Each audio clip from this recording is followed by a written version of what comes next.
Irmãos, pode se sentar?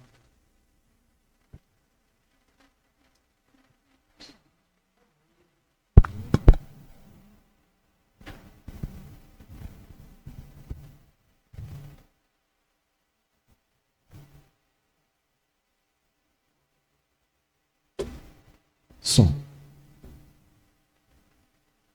Amém. As crianças estão descendo.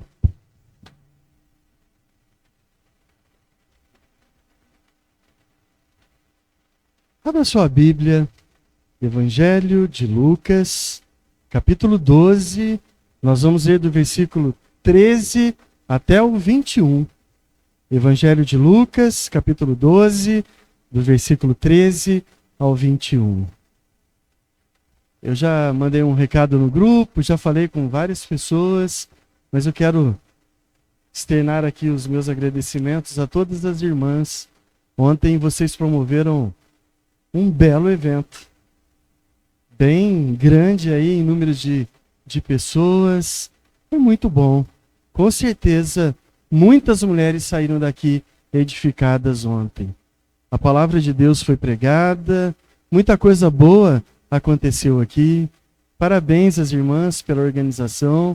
Que isso seja um motivador para vocês, sim, ver que vocês são capazes, muito capazes, de promover, de se unir, bastante talento para organizar, para deixar bonito, para produzir coisas gostosas, para receber gente. Foi muito bom, Deus foi louvado. Deus foi, com certeza, foi adorado pela vida das mulheres da nossa igreja ontem aqui. Evangelho de Lucas, nós vamos dar sequência à exposição do Evangelho, capítulo 12, versículos 13 até o versículo 21. O rei avisa: cuidado com a falsa segurança da avareza. É sobre isso que nós vamos refletir nessa noite. Evangelho de Lucas, capítulo 12, versículos 13 até o 21. Todos conseguiram encontrar? Amém? Vamos ler a palavra do Senhor. Nesse ponto, um homem que estava no meio da multidão lhe falou: Mestre, ordena meu irmão que reparta comigo a herança. Mas Jesus lhe respondeu: Homem, quem me constituiu juiz ou partidor entre vós? Então lhes recomendou: Tende cuidado e guardai-vos de toda e qualquer avareza, porque a vida de um homem não consiste na abundância de bens que ele possui. E lhes proferiu ainda uma parábola, dizendo: O campo de um homem rico produziu com abundância, e arrazoava consigo mesmo, dizendo: Que farei, pois não tenho onde recolher os meus frutos? E disse: Farei isso, destruirei os meus celeiros, reconstruirei maiores, e aí recolherei todo o meu produto e todos os meus bens. Então direi à minha alma: Tens em depósito muitos bens para muitos anos, descansa, come e regala-te. Mas Deus lhes disse: Louco, essa noite te pedirão a tua alma, e o que tens preparado, para quem será? Assim é o que entesoura para si mesmo, e não é rico para com Deus. Vamos orar? Pai, obrigado pela tua palavra que acabamos de ler. Em tudo o Senhor nos ensina, na nossa maneira de viver, na nossa maneira de relacionarmos com os outros, na nossa maneira de agradarmos o Senhor, e agora na nossa maneira de sermos ricos diante do Senhor. Nos ensina mais uma vez pela tua palavra, é o que eu te peço em nome de Jesus. Amém. Amém. Você sabe o que é areia movediça? Todo mundo sabe, né? É um terreno que parece firme, mas não é. Parece seguro, mas é mortal. Você pisa achando que está tudo bem, mas de repente começa a fazer o quê? A afundar. E quanto mais você tenta sair, quanto mais você luta, mais você afunda. Até que chega um ponto em que não tem mais saída. Você é engolido pela terra, pela areia. De certa forma, isso se conecta ao que nós refletimos no domingo passado, a hipocrisia. Jesus olhando e dizendo, cuidado com o fermento dos fariseus, que é a hipocrisia. Parece, mas não é. Tenta demonstrar uma coisa, mas na realidade é outra. E hoje Jesus vai nos mostrar outro perigo muito parecido com a hipocrisia, que é a avareza. Ela faz com que você confie nos bens materiais e pense que você está seguro. Mas na realidade, você está construindo sua vida como se fosse em cima de uma areia movediça. Mas na realidade, essa areia movediça pode a qualquer momento te engolir e você morrer. E o texto que nós lemos hoje, e nós vamos refletir, ele fala exatamente sobre isso. Que a avareza nos leva a construir segurança nos bens que possuímos. Mas diante do rei, quando a vida é exigida, e ela será exigida, só há verdadeira riqueza que vai permanecer. E Jesus começa com um alerta muito direto. Uma frase de atenção. Cuidado. Cuidado porque a vida não constitui na quantidade de bens que você possui, na quantidade de bens que você pode acumular. Nós vamos ver o primeiro ponto nos versículos 13 até 15. Acompanhe com a sua Bíblia aberta. Cuidado, a vida não consiste na quantidade de bens que você possui. Então, do meio da multidão surge uma voz. Lembra que primeiro Jesus foi jantar com os fariseus, com os estudiosos da lei. Depois Jesus sai, acumula perto dele uma grande multidão. Ele começa a ensinar os seus discípulos. E agora, no meio dessa multidão, no meio do ensino com os discípulos, um homem interrompe Jesus para solicitar que Jesus interviesse em uma causa específica.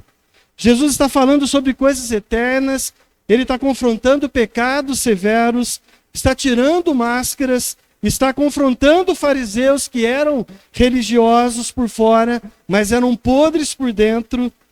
Os intérpretes da lei que sobrecarregavam o povo com leis duras, difíceis, que eles não eram capazes de tocar com um único dedo e queriam que as pessoas fizessem. Jesus estava advertindo os seus discípulos a terem cuidado com o fermento dos fariseus, que é a hipocrisia, ensinando sobre o temor a Deus e não o temor aos homens, sobre confissão, sobre juízo. E no meio disso tudo, esse homem interrompe Jesus com um problema particular, um problema de herança, e clama ao Senhor dizendo: Mestre, manda o meu irmão dividir a herança comigo. É quase chocante isso. Enquanto o rei está anunciando o reino, enquanto ele está proclamando a salvação, esse homem está pensando em dinheiro. Enquanto a eternidade está em jogo, esse homem está preso em coisas passageiras dessa terra. Só que Jesus não entra na questão jurídica da divisão de bens. Ele se declara não ser juiz de bens terrenos. Ele é o salvador de pecadores, e não alguém que está aqui para intervir em causas terrenas.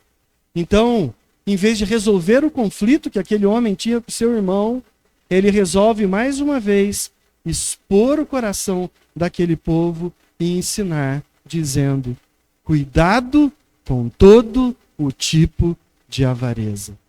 Perceba, Jesus não trata o sintoma, Jesus não trata a consequência, ele trata a causa, ele trata a raiz daquele coração. O problema não era a herança. O problema sempre é o quê? Sempre o coração. Aquele homem talvez tivesse um direito legítimo de ter a metade daquela herança. Jesus não questiona isso. Mas o pedido dele revela algo que estava mais profundo no seu coração. Sua vida estava sendo medida por causa dos bens que ele possuía, por causa das coisas materiais que ele poderia receber. Irmãos, o coração humano sempre tem uma inclinação constante para misturar as coisas de Deus com as coisas desse mundo. O coração humano sempre quer distorcer o foco. Em vez de pensarmos na eternidade, em vez de pensarmos no que será o amanhã, em vez de pensarmos no que pode acontecer conosco depois da morte, nós estamos preocupados com as ninharias dessa terra, com as misérias dessa terra, com as migalhas dessa terra.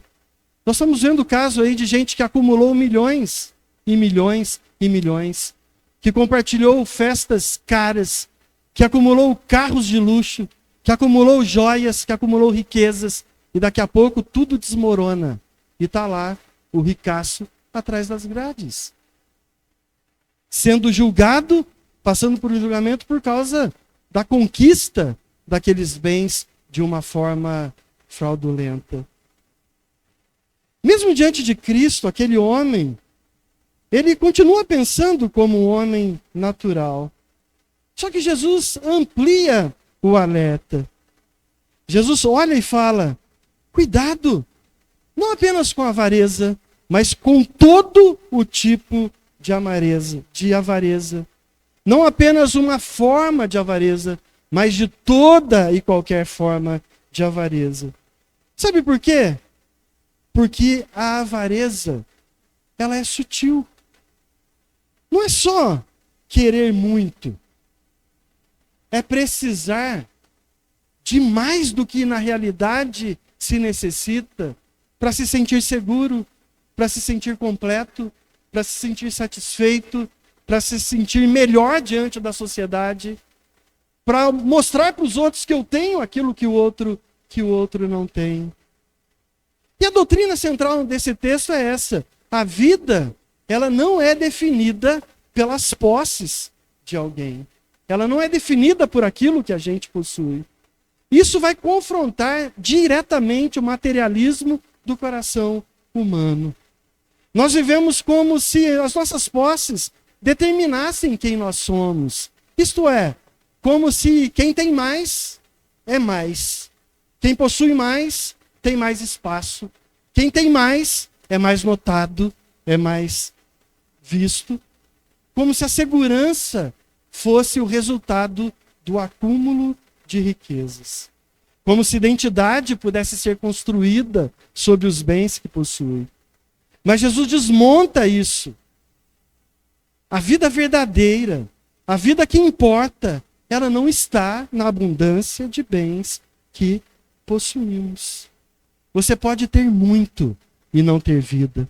Pode estar cercado de bens por fora, mas estar vazio por dentro. Pode ganhar tudo nesse mundo e mesmo assim perder a sua alma. É isso que Jesus está ensinando aqui. Esse texto confronta pecados muito concretos: a avareza, a autossuficiência, a confiança nas riquezas, a presunção de que a vida está no nosso controle. A vida está nas nossas mãos. E ao mesmo tempo, vai expor necessidades profundas do nosso coração. E ao mesmo tempo expõe aquilo que nós precisamos, onde Deus pode agir no meu coração. A cobiça é como estar com sede e beber água salgada para tentar matar a sede. Quanto mais água você bebe, com mais sede você fica. Sabe por quê? Porque o coração do homem é insaciável. Nunca se contenta com nada. E a aplicação disso é inevitável. Nós precisamos examinar a nossa vida, examinar o nosso coração. De verdade, o que define a sua vida hoje? Qual que é o propósito central da sua vida? A hora que você levanta e põe o pé para fora da sua casa, o que você pensa? Atrás do que você corre? O que te dá uma sensação de segurança? Quando que você fala assim, agora eu estou seguro? O que te dá essa sensação de segurança?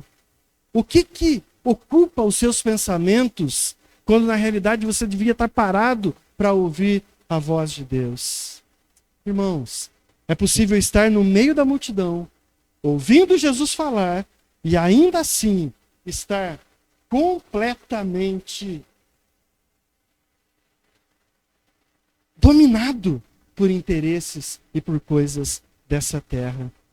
É possível estar na igreja, mas o coração estar preso em dinheiro, em bens materiais, na estabilidade, no conforto. Mas esse texto, ele não apenas nos confronta, mas ele aponta para Cristo. Porque se a vida não consiste nos bens que nós possuímos, no que então consiste a vida? Onde a vida está? A resposta está no homem que fala, no homem Deus que está diante deles, proferindo essas palavras. A vida só pode estar em Cristo. Ela é o tesouro verdadeiro. A vida centrada em Cristo, que é o verdadeiro tesouro. Jesus é a segurança que não pode ser abalada. É por isso que ele alerta em Mateus capítulo 6, versículo 1. Onde estiver os seus tesouros, ali também estará o seu coração. Se o seu tesouro for os bens materiais dessa terra, o seu coração vai ficar aqui, junto com os bens dessa terra. Por isso Jesus também alerta, no mesmo texto de Mateus, não acumulem tesouro na terra, acumulem no céu. Porque se o seu tesouro estiver no céu, o seu coração também estará lá. Isso é muito sério, meus irmãos. Jesus fala, não coloque o teu coração em riquezas que a ferrugem pode corroer, que o ladrão pode roubar, que você pode ser trapaceado e alguém levar tudo que você tem. Acumule tesouros nos céus. Foi por isso que Jesus alertou, enquanto o homem da multidão quer receber uma herança, Jesus veio dar a herança eterna. Enquanto o homem está preocupado com divisões de bens, Cristo veio reconciliar pecadores miseráveis, condenados ao inferno, reconciliar essas pessoas com Deus. Jesus não acumulou para ele, ele verdadeiramente se entregou, ele se humilhou, ele se fez homem e se entregou naquela cruz em nosso lugar. Ele não construiu celeiros, ele deu a sua vida na cruz. E naquela cruz, ele garantiu uma riqueza que nunca poderá ser perdida. Então o alerta permanece. Cuidado, porque quando a vida é definida pelos bens, você perde o foco, perde o que realmente importa. Mas quando a vida é encontrada em Cristo, você finalmente descobre o que é viver de verdade. A segurança precisa estar em Cristo, nunca em bens materiais. Nós vamos ver isso na sequência do texto. A fartura pode te dar uma falsa sensação de segurança. Tome cuidado. Versículos 16 a 19.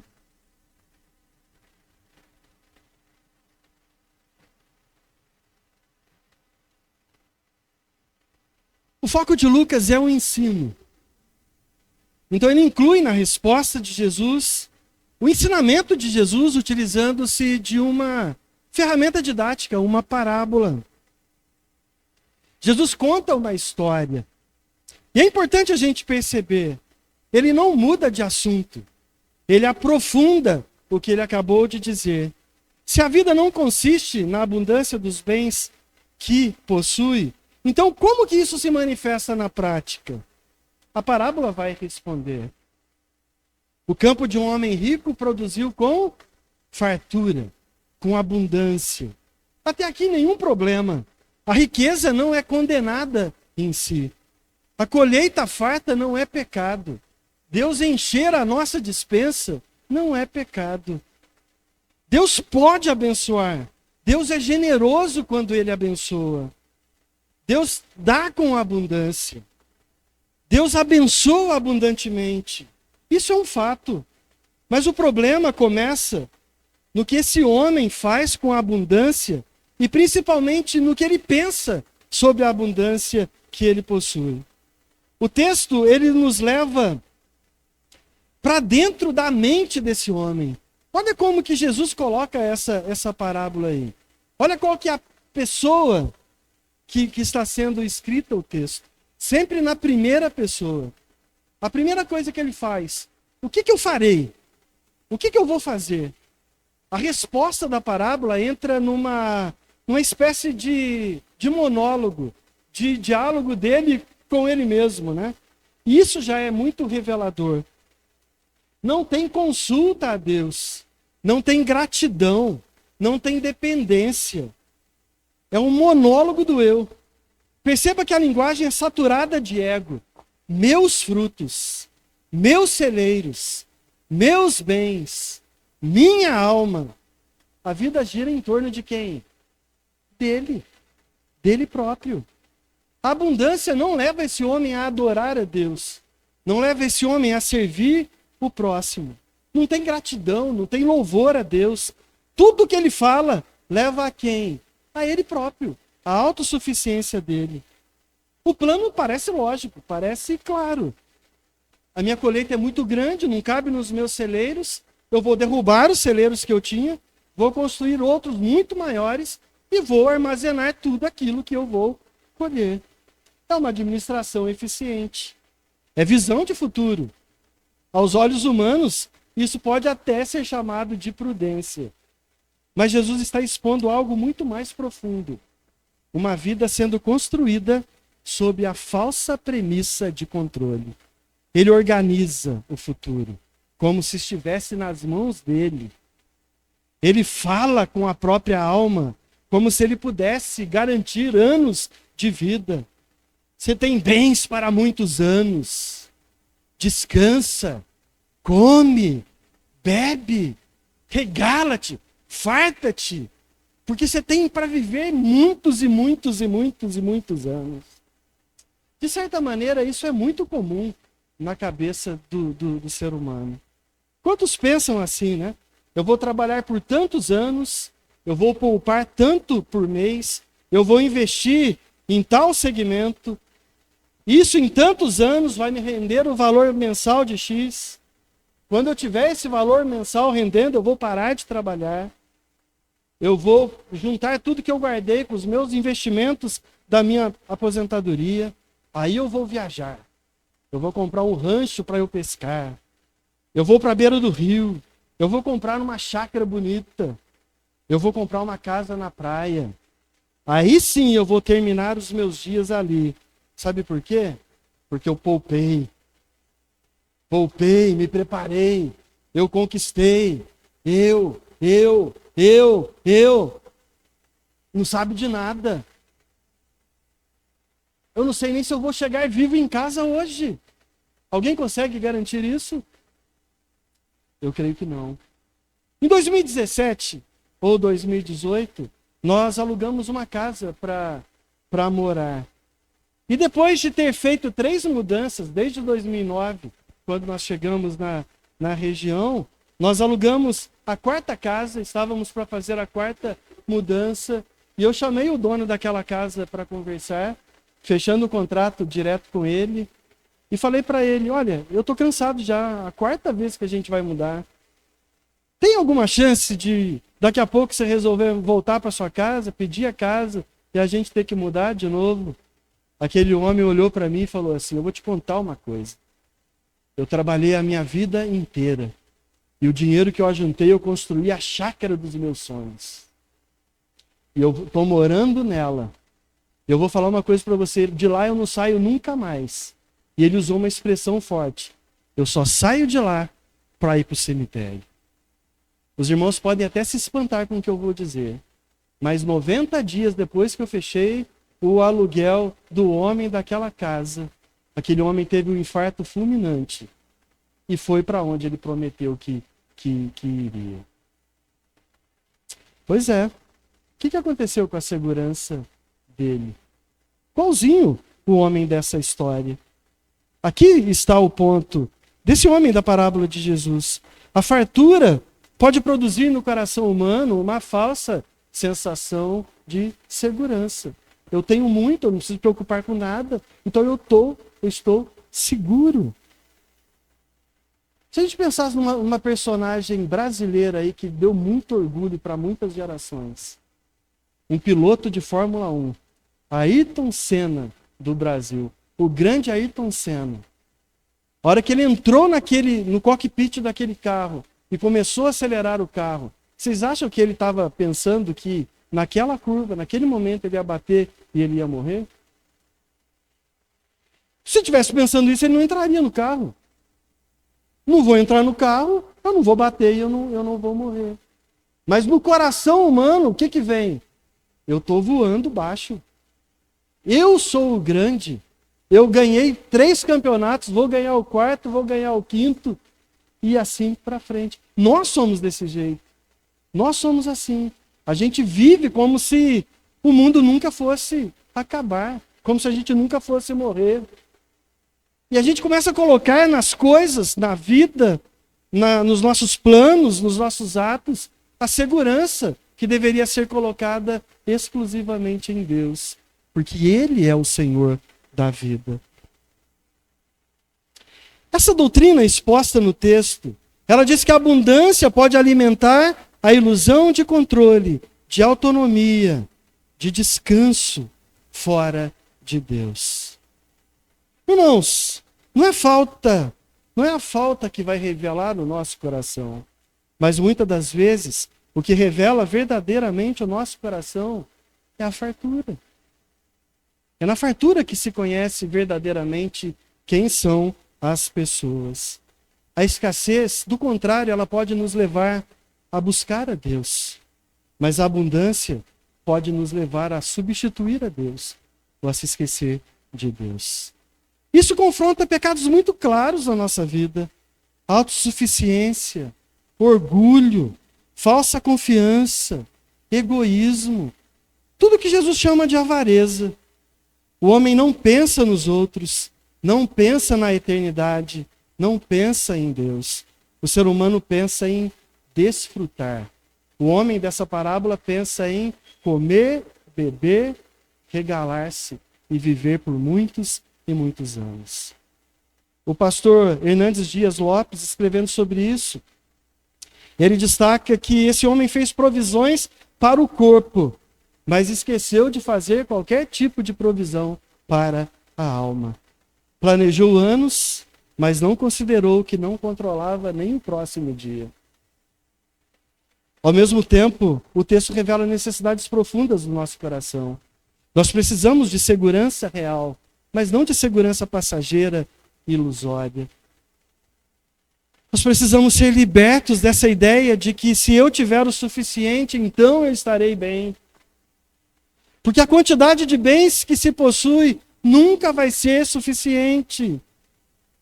A avareza sempre pede mais, sempre quer mais, sempre quer mais. Basta olhar para a vida de alguém que está trabalhando e lutando para uma promoção. Se ele ganha 1.000, ele quer ganhar 2. Aí ele luta, é promovido e ganha 2. 3 meses depois ele está insatisfeito. Ele quer ganhar 3. Ele ganha 3, ele não se contenta, ele quer 5. Ganha 5, não se contenta, ele quer 10. Daqui a pouco ele está ganhando 50.000 e mesmo assim está insatisfeito. Porque sempre quer mais, mais, mais e mais. E quando finalmente parece suficiente, a segurança nas riquezas te engana. A falsa sensação de que eu sou suficiente para prover tudo o que eu preciso. A riqueza que acumulei dá para viver sossegado. É pura tolice, puro engano, porque nós não somos suficientes. Nós não controlamos nada. Então, em quem verdadeiramente nós precisamos confiar? Onde então deve estar a nossa segurança? Essas são perguntas que nós não podemos sair daqui sem refletir sobre isso, sem ter respostas no nosso coração. Aplicando isso de forma bem prática, eu gostaria de perguntar aos irmãos: onde está a sua sensação de segurança hoje? De verdade. Responda para você isso. Está no saldo da sua conta? Na estabilidade do seu emprego? Nos bens que você já acumulou? no planejamento que você fez para 5 anos, 10 anos, 15 anos. Nada disso é errado em si. O problema é quando o coração começa a dizer: agora sim eu posso descansar. Porque esse descanso pode ser uma mera ilusão, que é perigosa. Você percebe o contraste? No ponto anterior, Jesus disse: a vida não está nos bens que alguém possui. Agora ele mostra, mesmo sabendo disso, o coração constrói a vida como se os bens fossem a segurança da própria vida. Esse texto revela que nunca o problema é falta de informação, mas é falta de redenção. Nós sabemos que os bens não sustentam a vida, e mesmo assim a gente confia nos bens e sofre quando está faltando alguma coisa.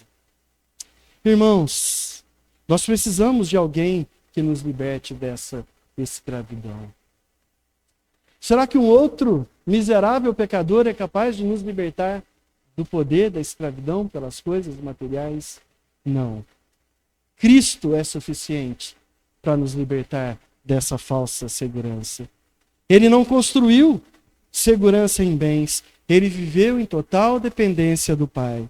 Ele não disse: minha alma descansa nos meus celeiros. Ele disse: Pai, nas tuas mãos eu entrego o meu espírito. Ele não acumulou para ele. Do contrário, ele se entregou voluntariamente por nós naquela cruz. E mais, ele é o único que pode oferecer verdadeiro descanso para as nossas almas. O rico diz: descansa, come, bebe. Mas esse descanso é ilusório, porque naquela noite a alma dele seria pedida. Cristo diz: vinde a mim e eu vos darei descanso. Esse descanso que Jesus oferece é real. Então o alerta, ele permanece. Cuidado, porque a fartura pode dar uma sensação de segurança, enquanto a sua alma continua desprotegida. Mas em Cristo, você encontra uma segurança que não depende de nada que você tem. Não depende de nada dessa terra. Não depende nem de você mesmo. E essa segurança em Jesus, ela nunca falha. Ela nunca será perdida. Então o meu convite é: descanse nos braços de Deus. Não descanse nos bens materiais dessa terra. Pare de ficar correndo atrás do vento, querendo. Passe a ser grato e a desfrutar por tudo que Deus já te deu. Porque o que Deus te deu já é suficiente. Descanse em Jesus se você quer ter uma verdadeira vida boa. Não aqui nessa terra, mas na eternidade. Busque em primeiro lugar o reino de Deus e a sua justiça.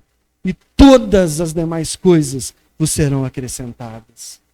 Se eu descansar a minha vida em Jesus, não é só na eternidade, é aqui nessa terra que o Senhor vai dar o sustento que nós necessitamos. A cada dia. É igualzinho lá no deserto, quando aquele povo caminhava, que Deus dava o maná, uma porção diária do sustento necessário.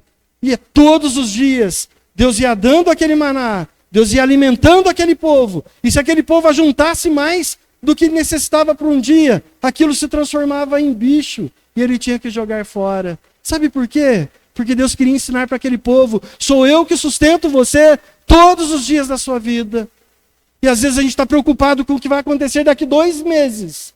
E Deus quer sustentar você e mostrar para você que é Ele que dirige a sua vida. E não é a segurança do saldo da sua conta bancária. Vamos lá para a última parte do texto. Cuidado, sua vida pode acabar e mostrar que na realidade você não é rico nada diante de Deus. A história caminha tranquila até aqui. Tudo parece sob controle, né? O homem planejou, construiu, armazenou, projetou anos de descanso, mas de repente Deus entra em cena. E quando Deus fala, toda a lógica humana é interrompida. Jesus olha para ele, né? Deus, na parábola que Jesus está contando, louco! Essa noite te pedirão a tua alma. Veja bem. Olha o contraste. O homem disse muitos anos. E Deus fala, nessa noite. O homem diz, minha alma. Deus olha para ele e diz, a tua alma será requerida. Ele pensava que possuía a vida. Deus mostra que a vida lhe foi emprestada e que imediatamente essa vida seria tirada. Ele organizou tudo como dono, como senhor, como se tivesse poder para controlar a própria vida. Deus vai e confronta ele como um juiz. E aqui está a ruptura. A vida não está sob o nosso controle. E o fim pode chegar a qualquer momento. Então vem a pergunta que desmonta tudo. E o que tens preparado? Para quem será? Tudo que ele acumulou permanece, mas não ele para usufruir das coisas que ele acumulou. Os bens dele vão continuar, mas ele não. O que parecia segurança, na realidade agora vai se revelar inútil. Como diz o ditado popular, né? Caixão não tem gaveta. O que parecia riqueza, agora revela-se num vazio. O problema não é apenas perder os bens, ou não poder usufruir dos bens que ele acumulou, porque ele não tem mais tempo para isso. O problema é perceber tarde demais que ele viveu para o lugar errado, para o foco errado, para o alvo errado, e agora a alma dele vai ser pedida e ele nem sabe o que vai acontecer com ele daqui para frente. Deus o chama de louco. Não porque ele foi um preguiçoso, um irresponsável, um incompetente, alguém que esbanjou recursos e agora está passando dificuldade porque esbanjou. Aos olhos humanos ele era um homem bem-sucedido, mas aos olhos de Deus ele errou naquilo que era essencial. Ele criou tesouros para ele próprio e não foi rico para com Deus. Aqui está o clímax da parábola. Não é apenas sobre morte, é sobre a avaliação que Deus faz de nós. É Deus peneirando as nossas ações e ficando na peneira apenas aquilo que Ele aprova. É sobre o tipo de riqueza que permanece quando a vida terminar. O apóstolo Paulo fala sobre isso em 1 Coríntios capítulo 3. Se peneirar todas as suas obras, e o que não for sólido o suficiente para permanecer diante de Deus, vai passar pelos grãos da peneira e vai embora. O que vai ficar na sua peneira? Quando tudo for peneirado. O apóstolo Paulo, em Coríntios 3, ele fala que as nossas obras passariam pelo fogo. E tudo que o fogo consome, queima e desaparece. Só vai ficar pedras preciosas, metais preciosos. A morte revela a verdade. A morte vai revelar onde está verdadeiramente o nosso tesouro, o nosso coração. A morte expõe nossas falsas seguranças e confirma a nossa real condição diante de Deus. Você pode parecer rico nessa vida e ser pobre na eternidade. Pode acumular tudo aqui e não ter nada diante de Deus. Isso confronta os pecados do nosso coração. A presunção de controle, a negligência da alma, a confiança naquilo que é passageiro, a vida centrada no eu. Eu. Para mim, por mim, eu. Revela que nós precisamos ser ricos para com Deus. Nós precisamos de uma riqueza que nem a morte é capaz de tirar de nós. O tempo não é capaz de corroer. O juiz não pode condenar você por causa de você ter essa riqueza. E o que significa ser rico para com Deus? É reconhecer que tudo vem de Deus. Tudo depende de Deus. É viver para Ele. É usar o que nós temos, os nossos bens, os nossos recursos, os nossos talentos. É usar tudo para glorificar a Deus.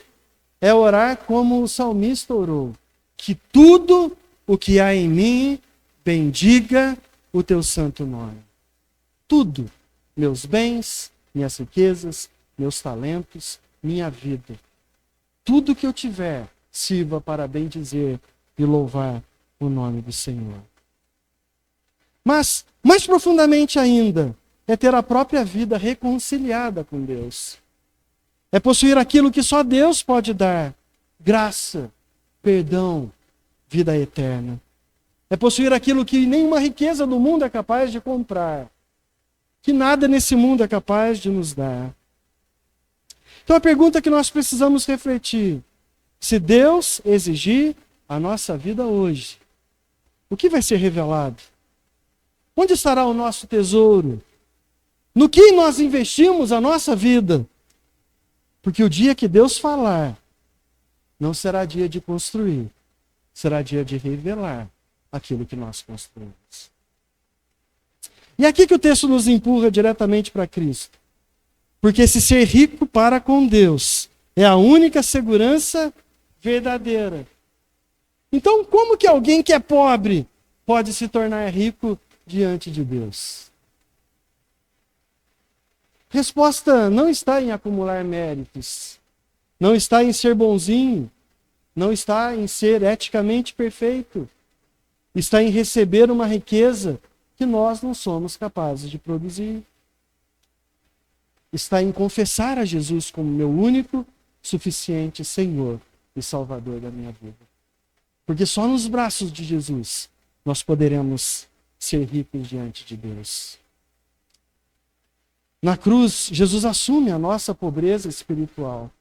Ele se humilha, ele se faz pobre. Ele ocupa o nosso lugar no banco dos réus. A condenação que deveria cair sobre as nossas costas caiu sobre Jesus. Ele toma sobre ele o juízo que nós merecíamos. Ele paga a dívida com Deus que nós jamais poderíamos pagar. E pela fé, ele nos dá uma herança que não pode ser perdida. Ele não apenas ensina sobre o verdadeiro tesouro, ele revela que ele é o verdadeiro tesouro. Mas e agora? Para quem já recebeu esse tesouro, para quem já está salvo em Jesus, que tem a convicção da vida eterna com Cristo, o chamado é para realinhar o nosso coração todos os dias. Todos os dias tentar e voltar para os trilhos. Porque mesmo tendo a herança em Cristo, nós ainda lutamos para buscar segurança nessa terra. Por isso que esse texto chama a gente para examinar aonde está a nossa confiança na prática, de verdade. Nós estamos vivendo como quem já é rico para com Deus, ou como alguém que ainda fica mendigando por causa das coisas dessa terra. Fica correndo atrás de bens para tentar se sentir seguro. A aplicação disso é muito clara, irmãos. Usar o que nós temos como mordomos. Cultivar contentamento. Investir no que é eterno. E descansar não naquilo que nós possuímos, mas descansarmos na suficiência de Cristo. Cristo é suficiente para nós. É Ele que vai prover tudo o que nós necessitamos. Enquanto o rico da parábola perde tudo no final, em Cristo, o pecador vai ganhar tudo no final. Então o alerta final, ele é inevitável. Cuidado. Porque sua vida pode acabar. E ela vai acabar. A gente só não sabe quando. E quando isso acontecer, pode revelar que você viveu para você mesmo ou pode revelar que verdadeiramente você entesourou para Deus. Se você estiver em Cristo, quando você for chamado, você não perderá a sua herança.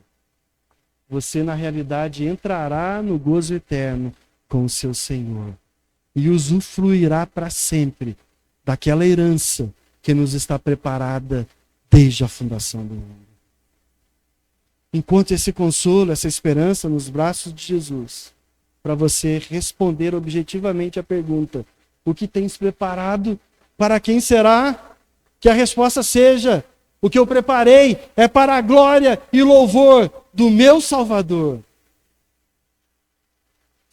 Então, Jesus confronta o homem preocupado com a divisão da herança, com a advertência para guardar-se de toda e qualquer avareza. E o alerta continua: a vida de um homem não consiste na abundância de bens que ele possui.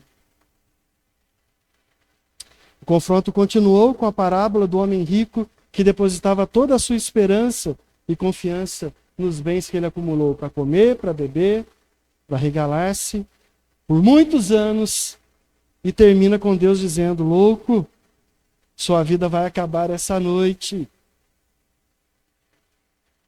E tudo que você preparou, planejou, confiou, vai ser para quem? Esse é o resultado de quem ajunta tesouro para si mesmo e não é rico para com Deus. E nós que já recebemos o maior tesouro, que é a salvação dada pela graça de Jesus, ainda precisamos fazer alguma coisa? Claro que sim. Nós vivemos nesse mundo. O Senhor ainda não nos chamou para recebermos a herança que Ele vai nos dar. Nós estamos por aqui e devemos demonstrar a nossa fé através das nossas atitudes práticas.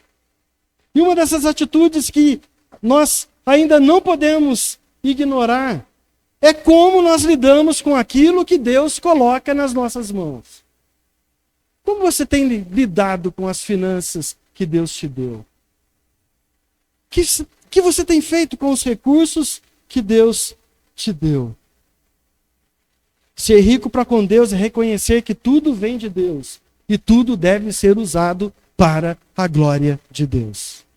Isso significa que nós não devemos viver para acumular, mas para administrar, para compartilhar. Não viver para nós mesmos, mas vivemos para a glória de Deus e para o bem de quem está próximo de nós. Pense de uma forma bem direta sobre isso. Deus te deu recurso para essa semana? Sim ou não?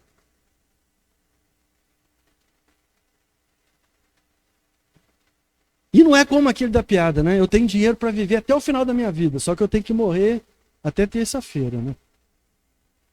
Não é isso. Não é isso. Os recursos que Deus nos deu está sustentando a nossa família. Você tem passado bem? Tem se alimentado de forma correta? Eu não preciso nem responder, né? É só olhar para mim que já vai ver que eu tenho comido bem, né? Você teve todas as suas necessidades e as necessidades da sua família suprido? E o outro? O que você fez por alguém essa semana? O que você doou? O que você compartilhou? Quem que você ajudou? Essas respostas vão apontar o caminho para você sobre para quem você está juntando tesouros. Tem gente que vive bem, mas não compartilha nada com ninguém. Tem gente que vive bem, mas não doa nada. Tem gente que passa longe quando alguém fala: vamos juntar o dinheiro aqui, vamos fazer uma vaquinha para ajudar o irmão que está precisando de tal coisa. A hora que você olha para ele, ele já desapareceu, já sumiu. Vamos, cada um contribui um pouquinho aqui, doa um pouquinho, a gente junta um pouquinho que cada um doa, a gente faz uma festa. Essa pessoa desapareceu, você nunca nem vê falar nada dela. Você vai olhar o resultado, o dinheiro sumiu, cadê? Para quem nós estamos entesourando? Onde nós estamos aplicando o dinheiro que Deus nos deu? Lembrando que nunca ninguém tem tão pouco que não possa compartilhar com alguém. E ninguém tem tanto que não possa ser abençoado com alguma coisa por alguém. É Deus que é soberano e Ele controla todas as coisas. Tem gente que Deus não pede a alma, mas ele cai numa cama. E ele amarga 10, 15, 20 anos em cima de uma cama. E o bem que ele acumulou não serve para mais nada. Então, enquanto nós estivermos aqui, nós precisamos demonstrar que a nossa riqueza está em Deus. E a gente demonstra isso sendo generoso. Não colocando o coração nas coisas dessa vida, mas sim buscando em primeiro lugar o reino de Deus e abençoando quem Deus colocou no seu caminho. Coisas simples que precisam ser avaliadas e reavaliadas na nossa vida, no nosso coração. Quando alguém te convida para celebrar com ele o aniversário, você leva um presente? Quando você vai visitar alguém, você leva algo para compartilhar com ele, para colocar na mesa e para comer junto com ele? Como que você reage quando você pode abençoar alguém de forma prática? Você aproveita para espelhar e espalhar a graça que você recebeu? Ou você sempre encontra uma desculpa para não abrir a mão, para não abrir o bolso, para não abrir a carteira? Você vê o que tem como algo que Deus te deu para você administrar e para você repartir? Ou você vê algo que Deus te deu que é para você guardar para você mesmo? Seu primeiro impulso é guardar ou é compartilhar? Reflita, irmão, sinceramente sobre isso. E se arrependa. Mude ainda hoje. Porque é nessas pequenas decisões do dia a dia que nós vamos mostrar aonde está o nosso coração. Nosso coração está preso aos bens ou ele já aprendeu a ser rico diante de Deus? Porque no fim, não é o que guardamos que vai provar a nossa fé, mas é o que fazemos com aquilo que Deus nos confiou. O problema não é o dinheiro, o problema é o amor ao dinheiro, que é a raiz de muitos males que nós vemos aqui. O problema nunca é o que a gente tem. Nunca é o que a gente tem. O problema é a gente ser avarento ao ponto de não compartilhar o que a gente tem com quem Deus coloca no nosso caminho. Então, só para a gente deixar bem claro o que a palavra de Deus nos ensinou hoje. A avareza nos leva a construir segurança nos bens que possuímos. Mas diante do rei, quando a vida é exigida, só a verdadeira riqueza permanece. Amém? Vamos orar mais uma vez? Senhor, obrigado pela tua palavra. Eu sei, Senhor, que o Senhor puxa a nossa orelha, e muito. Mas como o pai que ama o filho, o Senhor usa a sua palavra para nos tornar mais parecidos com o Senhor. Eu louvo ao Senhor pela vida de irmãos que são generosos, que usam os bens que o Senhor deu para abençoar a vida de outros. Mas eu louvo a vida dos irmãos que o Senhor salvou, mas que ainda têm dificuldades para fazer isso. E eu clamo, Senhor, para que o Senhor aumente a generosidade, a começar por mim, a começar do meu coração, que o Senhor nos desperte para mudarmos de vida e para provarmos e mostrarmos, não para as pessoas, mas mostrarmos para o Senhor que tudo que nós possuímos é seu. Tudo pertence ao Senhor. Nós pertencemos ao Senhor e nós somos gratos por tudo.